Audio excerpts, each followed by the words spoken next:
Let's bring in cybersecurity expert Lisa Garber. Good to see you, Lisa. How serious is this? I mean, if they're going after the power grid in the Ukraine, they shut it down in December and again going after it. That's scary stuff, right, Lisa?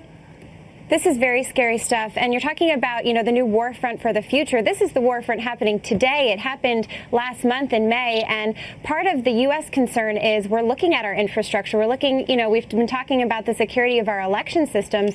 What about our power grid, our water supply? And all of these systems have outdated technology. They have outdated computing networks. And these are very easily hackable. This type of ransomware virus, it's operating in a similar manner to the WannaCry virus of May, and basically it acts as a worm. So once you click on a link with that type of malware or bad software inside, it can spread very quickly into an entire computer system.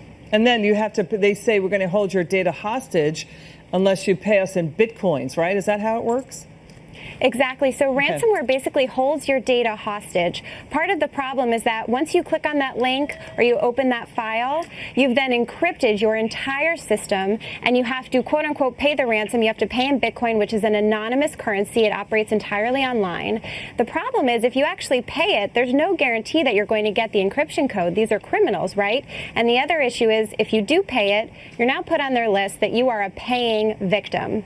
So part of the problem here is that there's a level of proactivity that is required. You have to have your backups up and handy. You have to know how to upload them so that you can quickly get back to business. And that's the problem that many of these countries are unfortunately seeing. Let's switch gears a bit because, again, the European Commission is attacking, some would say, if you're in Silicon Valley, going after tech titan now Alphabet. That's a parent of Google, slapped with a record $2.7 billion fine by the European Commission. Why? Alphabet ranked its own shopping service on Google at the top of the Google search results, icing out European companies. But the stock not hurt. Why? Google has a $92.4 billion cash pile, can easily handle it.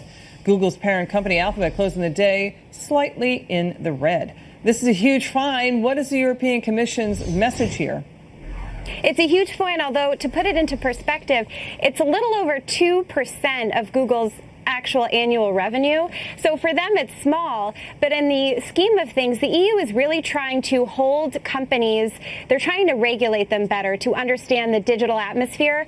And also to put it in perspective, Google actually holds 90% of the online search market. So this is huge. And the EU is saying this is a huge antitrust problem. They are not acting properly. They're taking advantage of their position as basically a behemoth in this online search industry.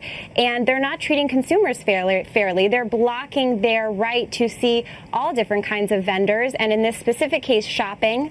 And this case has actually been investigated for over 7 years. This has been ongoing. Yeah. Google is saying they don't agree with the result. They don't agree with the fine, and they will likely appeal it. But in the meantime, they need to change their behaviors according to the order that the EU has released. I'm not sure European officials are only targeting American tech companies, but the complaint, Lisa, you probably heard it, is why doesn't Europe come up with its own Google or its own Microsoft or its own Apple, right? Which is lovely, and I think there is an argument there. They are going after quite a few Silicon Valley giants. They've gone after Apple, they've gone after Google, they've gone after Intel. They've also gone after other American companies. But if you look at the numbers, it's actually only going after a small percentage of American companies in general. We just have a stronghold in the tech industry, which is fantastic. But at the same time, these companies need to play fair on an international, global level. Lisa Garber, good to see you. Thanks so much. Come back soon.